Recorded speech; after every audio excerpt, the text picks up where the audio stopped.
Hi everybody, welcome back. How's it going? So today I'm going to introduce something that's not difficult. It's just kind of weird as to why we're doing it, and it'll all make sense shortly why we're doing it. So we defined beta before. Kind of arbitrarily, we decided that we wanted to write it as a column. Okay, we wrote it like this: beta naught, beta 1, beta 2, beta 3, however many we have. We put this rectangular kind of brackets around it, and we write it as a column. And what we technically say is that it's a column vector when it's like that. We wrote it in a column. We can also have the concept of a row vector. Okay, there's going to be times when we want to think about it as a horizontal thing, both for mathematical operations and just for looking at it so that it makes more sense. So we might want to think about it as a row. And so beta transpose is the operation, beta transpose. If we apply transpose to this column vector, to this existent column vector, we have beta transpose is equal to, it just shifts it up. It just makes it look differently, okay?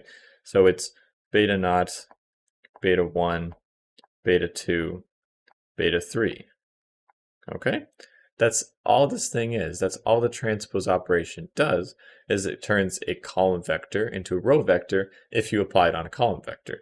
If you apply it on a row vector, if we instead had some other variable called, say, I'll just call it a, okay? So if we had this variable a, this vector a, and we defined a originally to be this row vector and say that it was a1, a2, a3, whatever dimension it is, however many values are in this thing, if we were to take the transpose of that, a transpose is equal to, well, that turns it into a column vector. So that turns it back into, or not back into, but it makes it look like the original beta vector.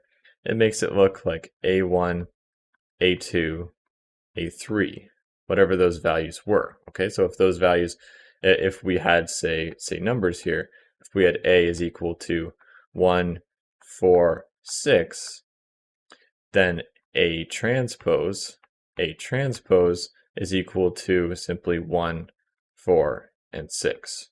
Okay, so this is a quick one. It's just to show you that we might want to look at these things as in a row. Okay, and the motivation for that is because imagine you had some kind of file or some table. Okay, you might have heard of SQL or something about tabular data, where generally we have information of people as rows. Okay, so we'd have row 1, and it would be all of this information, say 3 different things. We'd have row 2, which they are probably the same type of things as like column wise. So this column 1, which I'll just write call 1, call 2, and call 3, as each column is, say, maybe column 1 is the age, and then column 2 is the height, column 3 is something else. So everything in the column, these are all age values. It's all whatever column 1 is, except we have rows. So each person, for example, whatever different units we're talking about, we have some row as some particular thing that might be represented by multiple columns or multiple pieces of information, and then different rows are different people and different columns. So if we were just to compare one column, it's different attributes, okay, age versus height or whatever. And so this is kind of the reason that we're going to need to think of things as rows or columns, because in math you might want to look at one particular column, or you might want to look at one particular row, or you might want to think of this whole thing, and I'll motivate the idea of a matrix. You might want to think about this. Okay, this is in math what we call a matrix. Is really a square piece of information. It's a bunch of rows or it's a bunch of columns. And I don't mean it's one or the two, I mean it's both.